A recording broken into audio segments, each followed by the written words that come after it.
10 रुपये चढ़ाए तो ये बेटा यूज रहता है, ये सारा कुछ काम करना। अगर तुम 2 रुपये चढ़ाओ तो देखेंगे नहीं तुम्हारी तरफ। 1 से 1 रुपये चढ़ाए तुम सिर पे हाथ रखेंगे। अच्छा और बूढ़े बड़े को तुम कह दो कि गुरु जी आप तो नहीं जानते, बस मैं एक कमरा बनाना चाहता हूँ, तो अच्छा इनको अंदर उठाओ बात करेंगे। मेरे शिक्षक सही है, तुम भिक्षुक हैं वो, ये तो मैंने तुम ट्राई करके देख लेना। अब कि हरिद्वार जाओ तो सब कोशिश करके देख लेना। हलवा पूरी खाना हो, खाने के तरीके हैं वहाँ, तरीका यही है कि मेरा विचार हो गया कि अपनी संपत्ति का आधा भाग कोई मंदिर मकान में कहीं खर्च करना है, क्या गंगा में डाल दूंगा बस। अब मेरे मन में कुछ विरक्ति आ गई तो कितने पैसे हैं, क्या बात है, बस 10-12 लाख रुपए तो मुझे दे देना, आप 3 दिन हलवा पूरी खाइए, उसके बाद उससे आ जाए। ऐसा होगा, ऐसा इसलिए होगा कि उनकी नजर, वो गिद्ध जो होते हैं उनकी नजर केवल मांस पे होती है, मनुष्य पे नहीं होती। उनकी नजर पे आपके पैसों पर है, आप पे नहीं है। गुरु शिष्य का ये समझ बन ही नहीं सकता, वे गुरु बन ही नहीं सकते, वे शिक्षक बन सकते हैं। इसलिए पश्चिम में गुरु जैसा कोई शब्द है ही नहीं। पश्चिम में केवल शिक्षक है, जो उनके लिए पैसे दिए वो आपको पढ़ा देगा, 1 घंटा पढ़ाएगा, वो अपने घर, आप अपने घर, और उसके बाद में अगर आएगा पढ़ा तो आप सिगरेट पी रहे हैं, फूंक लगा रहे हैं और बैठे बैठे पढ़ रहे हैं। न वो कुछ आपको कह सकता है, ना आप उनको कुछ कह, कहीं मर्यादा है ही। शिक्षक के साथ कोई तालमेल नहीं बन सकता, गुरु के साथ बन सकता है। वहाँ एक अटैचमेंट बनता है, प्यार बनता है, वहाँ कोई लेन देन नहीं होता। तुम्हारा मेरे बीच उसमें भी मेरे साथ कोई संबंध है ही नहीं, भौतिक संबंध कुछ नहीं है, एक प्यार का संबंध है। और प्यार का संबंध तो बनेगा जब मैं आवाज दूं तुम दौड़ते हुए आ सको। प्यार का संबंध तो बने जब तुम्हारे हृदय में तड़प हो, एक बेचैनी हो, तब एहसास हो कि कोई गुरु है, अगर इस जीवन में पार लगा देगा तो लगा देगा, नहीं तो डूब जाएगी, कोई बात नहीं, पर जीवन को चैलेंज के रूप में खड़ा कर देंगे। एक बार देख लेंगे क्या होता है। जो इतना भाव लेकर के खड़ा होता है एक बार, वह जीवन में बहुत कुछ प्राप्त कर सकता है। तो गुरु भी एहसास करता है कि इसने मेरे लिए अपने आप को उत्सर्ग किया है, अपने आप को छोड़ा है, अपने आप को चैलेंज लिया है। और मैं तो तुम्हें कह रहा था आप 1 साल में ट्राई करिए, 6 महीने करिए, आप अनुभव तो करिए। एक डॉक्टर बनने के लिए आपका लड़का 15 साल तक मेहनत करता है, जब एक मामूली डॉक्टर बनता है, MBBS बनता है। इंजीनियर बनने के लिए पंचगनी में उसको पढ़ाते हो और कम से कम 50,000 रुपए खर्च करते हो, तब जाकर के एक छोटा मोटा इंजीनियर बन पाता है। मैं तुम्हें 15 साल की बात कही ना, और तुम साधक बनने के लिए, देवताओं को दर्शन करने के लिए 5 दिन भी खर्च नहीं करने को तैयार, 5 मिनट भी पास बैठने के तैयार नहीं है। तुम्हारे गुरु से कोई संबंध है ही नहीं, आत्मीयता नहीं है। जब मैं यहाँ खड़ा हूं तो आप सब मुस्कुरा रहे हैं, मैं यहाँ खड़ा हूंगा तो आप सब आपके चरण छू लेंगे, हाथ जोड़ लेंगे। मैं गया, आप अपनी जगह गए, उसके बाद मैं आपको याद आऊंगा नहीं, आप मुझे याद आएंगे। ये तो कुछ नहीं करें। ये बात बहुत कड़वी है, मेरी बात आपको बुरी लगती होगी, पर सत्य यही है। और अगर मैं ही सत्य नहीं कहूंगा तो फिर दुनिया को सत्य कहेगा नहीं, फिर तो कोई चापलूसी करेगा। जीवन के चिंतन को, जीवन के उत्थान को समझने के लिए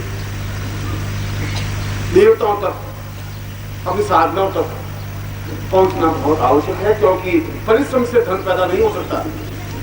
अगर परिश्रम से धन पैदा होता तो मजदूर हमसे बहुत ज्यादा परिश्रम करते हैं, 10 घंटे मेहनत करते हैं, दिन भर पत्थर ढोते हैं और शाम को 20 या 30 या 40 रुपए लेकर अपने घर जाते हैं और जीवन भर गरीब बने रहते हैं। अगर मेहनत से सब कुछ प्राप्त होता तो फिर वो कर लेते।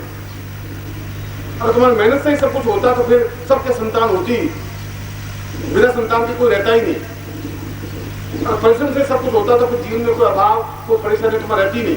अगर बुद्धि से सब कुछ होता तो तुम्हारे घर में तनाव तकलीफ होती नहीं।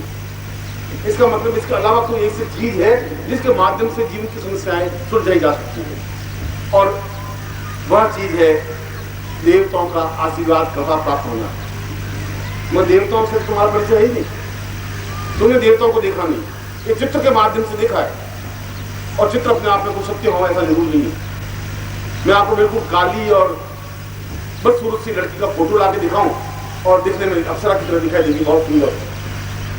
और फोटो तो फोटो, फोटो में तो बिल्कुल उसमें काला गोला पीला आएगा कि नहीं, आपने तो बहुत सुंदर है। तो सामने खड़ा कर दे तो बिल्कुल गैस की तरह खड़ी हो जाए। अब फोटो से आप कंफर्म नहीं हो पाएंगे कि वास्तव में जो मैं देख रहा है वह यही नहीं। अचानक कुछ एकदम आके खड़ी हो जाता, आप पहचान नहीं, ये चित्र में तो कुछ और देखा था, कुछ और। क्योंकि आपके माइंड में कंसेप्ट है, 10 भुजा होनी चाहिए, तीर होने चाहिए, तलवार होनी चाहिए, खड्ग होना चाहिए और शेर की सवारी होनी चाहिए, बस। अगर ऐसा है तो देवी है, अगर ऐसा नहीं है देवी है ही नहीं। यदि कोई भगवे कपड़े पहने हुए हैं, बड़ा मोटा ताजा भैंसा की तरह आदमी है और लंबी लंबी जटा है, वो गुरु जी है, मैं पक्के गुरु। अगर को दुबला पतला धोती कुर्ता, ये गुरु जी हो ही नहीं सकती, ऐसा कुछ नहीं। और भूले चुके अगर वो पैंट पहन, अगर मैं पैंट पहन के आ जाऊँ, गुरु जी ये कैसे गुरु जी, ये गुरु जी है। अगर मेरा ज्ञान वही है, मेरी चेतना वही है, सुबह तो तुम्हारा गुरु था, आज पैंट पहन देंगे सब, आप गुरु नहीं बन सकते, आप गुरु जी नहीं। तुम्हारे मन का कंसेप्ट कितना कमजोर है, आपको कल्पना करनी। बस एक आधे घंटे पहले मैं बहुत गुरु जी था, आप मेरे चरण छू रहे थे, 5 रुपए बैंड चढ़ा रहे थे, हाथ जोड़ रहे थे, पैरों पड़ रहे थे, वो सब सही था। और मैं अंदर गया, पैंट पहन के बाहर आ गया, और आप ये बिगड़ा हुआ, ये गुरु जी नहीं, ये बिगड़ गए। अरे कहाँ से बिगड़ गया? ज्ञान सुनने में प्रोत्साहन दे रहा था, वही ज्ञान मेरे पास है, ज्ञान में कमी आई नहीं, मेरी चेतना में कमी आई, कैसे बिगड़ गया? ऐसा थोड़ी, आपका मन का कंसेप्ट है। और मैं तुम्हारे लिए बहुत अच्छा गुरु जी नहीं बन सकता अगर मैं बहुत भैंसे की तरह मोटा ताजा होता है, पड़ा रहता हूँ, आम ऊँची उठाए हुए, और एक भगवे कपड़े पहन लेता, जितना बढ़ा देता, तो आप गुरु जी बहुत बड़े, बहुत महान कंसेप्ट तुम्हारा गड़बड़। इसीलिए मैं सुबह कहा था कि तुम्हारे ये चर्म चक्षु कुछ नहीं देख पाएंगे, इसके लिए आपको चक्षु की जरूरत है, दिव्य चक्षु की जरूरत है। अब उन देवताओं को पहचानने की जब तुम्हारे पास क्षमता नहीं है, नहीं पहचान पा रहे हो, तो तुम्हारे और देवता के बीच में एक चीज होनी चाहिए जो तुमसे भी परिचित हो, जो देवताओं से भी परिचित हो, और उसको गुरु कहते हैं।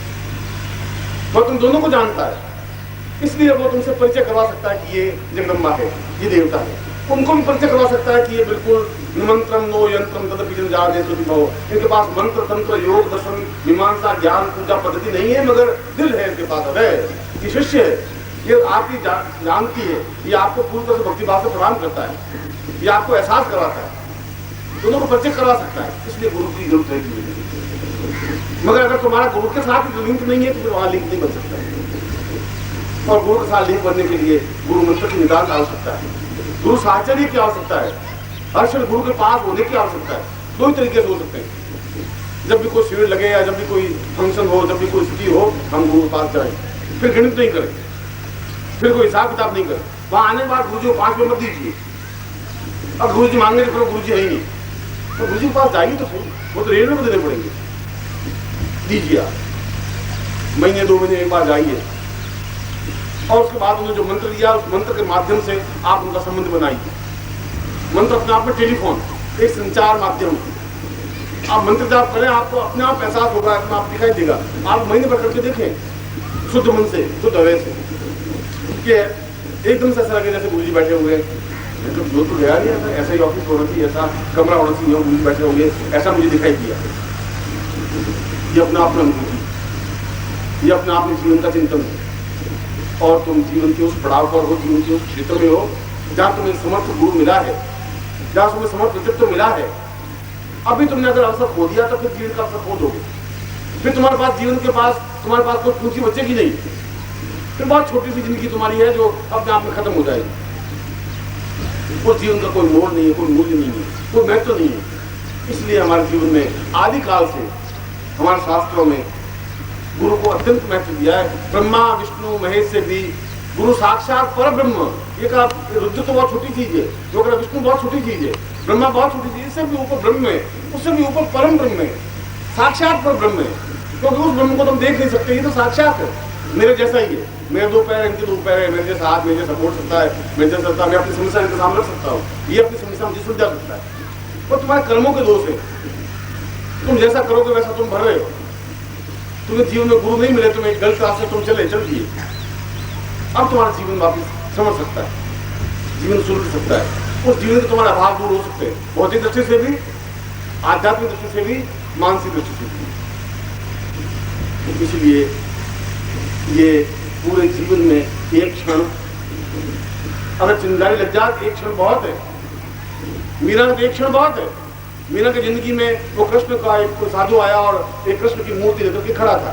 मीरा बिल्कुल 8 साल की मीरा खड़ी खड़ी कृष्ण की मूर्ति को टक देख रही थी। उस माँ ने उस कृष्ण की मूर्ति को खरीद लिया, धान के बदले में पाव पर धान दिया उस साधु को। माँ ने बेटी ने पूछा मीरा ने कि ये कौन है? माँ ने तेरे पति। बस एक खटका लगा और जिंदगी भर मेरे तो गिरते गोपाल दूसरों को जाके सिर मोर मुख मेरो पति सोई। एक झटके में, एक क्षण में, 8 साल की बालक की जिंदगी में भी एक क्षण हो गया और अपने आप में अद्वितीय मीरा बन गई, अद्वितीय कवि, अद्वितीय साधक, अद्वितीय योगी। तुम्हारे जीवन में एक क्षण बहुत है। अगर कभी झटका लग जाए, कभी जीवन में चिंगारी पैदा हो जाए। अब चिंगारी पैदा नहीं हो, बुझा हुआ मुर्दा शरीर हो, उसमें तो कुछ नहीं हो सकता। इस जीवन के आनंद को हमने सुबह दीक्षा ली, हमने गुरु मंत्र लिया, हमारे सामने गुरु उपस्थित हुए, हमने गुरु से बातचीत की, गुरु ने हमें देखा, हमने गुरु को देखा। आज आप करोड़ों रुपए अरबों रुपए खर्च करके भी शंकराचार्य को नहीं देख सकते। जो लोग शंकराचार्य के पास रह गए वो रह गए। अब आप हजारों रुपए खर्च कर मीरा के पास नहीं बैठ सकते, कबीर के पास नहीं बैठ सकते, सूर की तान नहीं सुन सकते। वो समय बीत गया, ये समय बीत जाएगा। तुम्हें आने वाली पीढ़ियां उस आनंद को प्राप्त नहीं कर पाएगी जो तुम गुरु के पास बैठ करके प्राप्त कर सकते हो। तो तुम्हारा गुरु इतना कमजोर कायर बुजुर्ग नहीं है। मुझे पंडितों को मालूम है, मैं पंडितों से बहुत अच्छा मंत्र बोलता हूँ कर्मकांड को, इनसे ज्यादा ज्ञान से, इनसे ज्यादा अच्छा प्रवचन कर सकता हूँ। चाहे मंत्र हो, चाहे तंत्र हो, चाहे आयुर्वेद हो, चाहे योग हो, चाहे दर्शन हो, चाहे मीमांसा हो, चाहे किसी विषय हो, चाहे किसी प्रकार का क्षेत्र हो, कोई एक ही चीज को पकड़ कर नहीं बैठा हुआ। आप जिस क्षेत्र में प्राप्त करना चाहें उसी क्षेत्र में आपको पूर्णता देने के लिए तैयार है। और ये पहली बार है कि मैं खुद समुद्र खुद आकर के गंगोत्री को कहता है कि तुम्हें दौड़ने की जरूरत नहीं, मैं तुम्हारे पास आया हुआ हूँ। समुद्र तो अपनी जगह है, गंगोत्री को दौड़ करके, गंगा को दौड़ करके समुद्र मिलनी चाहिए। इस समय तो बिल्कुल विपरीत चल रहा है। यहाँ पर तो गंगा है अपनी जगह खड़ी है और समुद्र वहां से उठ रहा है। गुरु खुद शिष्य के पास जा रहे हैं, अरे भाई तुम सीख लो कुछ, योग है, समय बहुत कम है, तेरे मेरे बीच में न मालूम 4-6 साल है, और तुम नहीं, हम कुछ नहीं, हम जैसे थे वैसे वैसे रहे नहीं। गुरु जी कुछ सुधरेंगे ही नहीं। आपके जैसे और 25-50 आ जाए कोई फर्क नहीं पड़ेगा हमारे ऊपर।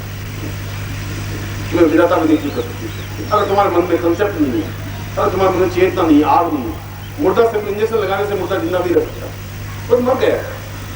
और अगर तुम्हारी आत्मा, तुम्हारे प्राण, तुम्हारी चेतना खत्म हो गई है, तभी मैं प्रयत्न करता हूं।